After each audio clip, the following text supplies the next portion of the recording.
While filming a short film for OnePlus, we decided to tape the phone to the drone to get some aerial shots. After a few seconds, the drone completely gave out and came crashing down on the phone. This is the footage.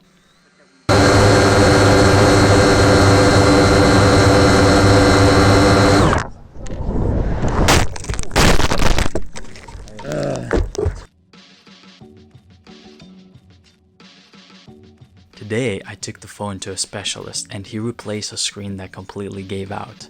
Now, the 6T is as good as new and works flawlessly. Stay tuned to see the final film, which will not have any aerial shots as planned. Nevertheless, it's going to be an awesome short film called one of the most powerful stories you will ever witness. Thank you for watching.